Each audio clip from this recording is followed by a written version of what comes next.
And finally, we have a battlefield footage with a German Leopard 2 in Ukraine. Here, a Ukrainian Leopard 2A6 engages a pair of Russian T-80 BVs at a range of roughly 1.7 miles, scoring a hit on one tank in the area of Robotine.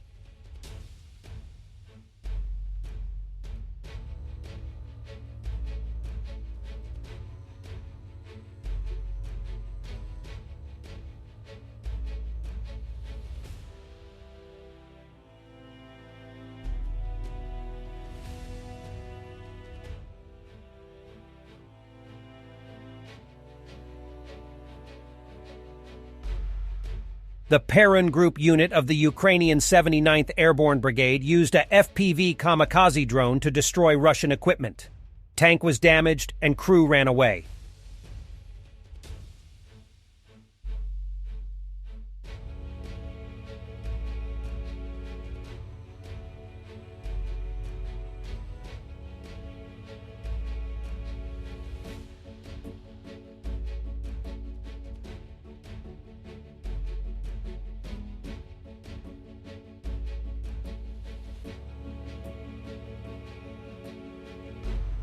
Ukrainian forces from the 103rd Territorial Defense Brigade hit a Russian Tu-S-19 MSTA-S with a pair of FPV loitering munitions, causing a catastrophic ammunition detonation.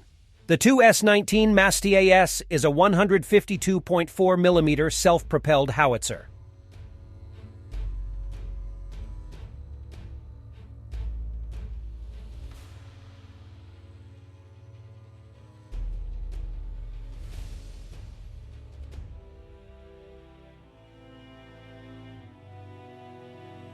This war will last for a long time because we still need to liberate Eastern Europe, says Russian general and war criminal Andrei Mordvichov.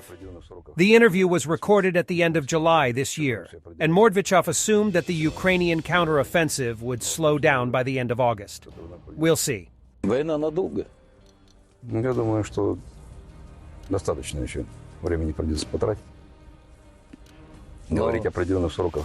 Нет, бессмысленно. Бессмысленно, да. Что там вообще определяться? Если мы говорим о Восточной Европе, которую нам придется, это, конечно, будет больше или дольше. То есть Украина только промежуточный этап? Да, конечно, совершенно верно. Это только начало. Я думаю, что эти идеологи, защитники этой войны, они на этом не успокоятся и не остановятся. По вашим ощущениям, надолго у них еще хватит запала для этого наступа? Для наступа у них хватит до конца августа времени. Потянут они еще до конца августа. А потом будет небольшой перерыв. В зиму они сильно такого ничего не достигнут. Но к весне, я думаю, это все закончится. Ну, вопрос в другом. Вопрос в том, что нам в какое-то момент времени надо будет на их наступ ответить. Нам-то наши земли надо освобождать. Однозначно это придется. Это необходимо делать. Visualization of how Ukrainian Sea Baby drones work. The authors of the review noted the Soviet Fab 250 bomb, which is carried by a drone, as well as the extended range of the latest models, up to 560 miles, did not leave a single safe haven for the Russians in the Black Sea. To dive into the world of the Ukrainian self-made naval kamikaze sea drone, a high-tech marvel that's making waves in naval warfare.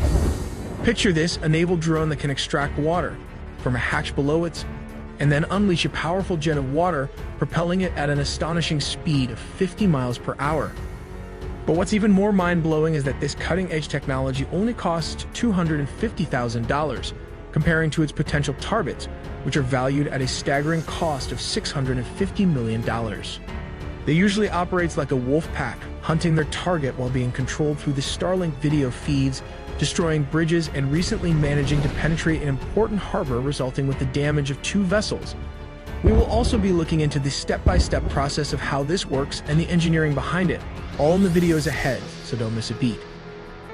We're taking a deep dive into the guts of a Ukrainian naval sea drone, and guess what's at the core of this bad boy? You won't believe it, the engine's straight out of a Sea-Doo jet ski. You heard that right. They've ingeniously repurposed a jet ski engine to power this underwater marvel. Let's break down the tech and see how it all comes together. So right at the heart of this aquatic wonder is the trusty engine borrowed from a Sea-Doo jet ski. Just like you fire up your car, this drone kicks into action with a similar ignition system. But here's the kicker: no transmission involved. All the raw power generated by the engine goes straight into a robust drive shaft, which in turn is connected to an impeller. As that engine roars to life, the drive shaft and impeller spring into action. Picture this. The impeller starts rotating, drawing water from the depths around it. This water flows in from the bottom and gets channeled out through the rear end. And here's where things get interesting. The force generated by this jet-like water flow propels the drone forward. And we have another parody from Russia. Vladimir Vladimirovich, I request permission to start moving. Go! Permission granted. Putin, via video connection, gave the launch of traffic on Moscow's highways on the occasion of City Day in Moscow.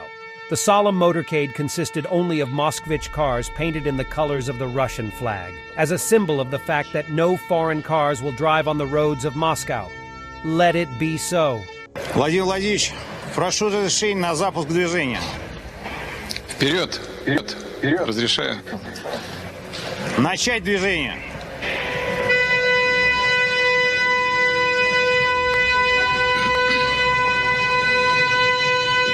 Автомобили «Москвич».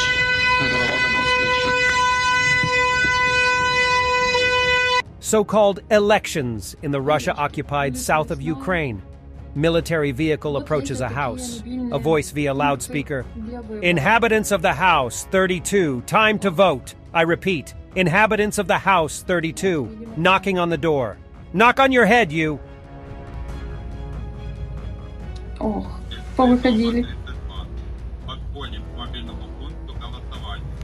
Повторяю, жильцы дома 32. Говорят, выходите. Подходим к мобильному пункту голосования.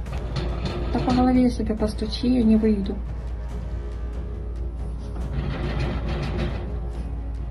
Выглядывает еще.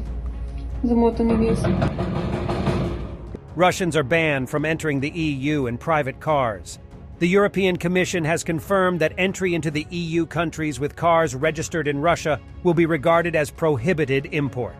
Also, Russians crossing the EU border are not allowed to bring with them cosmetics, suitcases, laptops and smartphones, leather and fur products, semi-precious and precious stones, shampoos and cameras.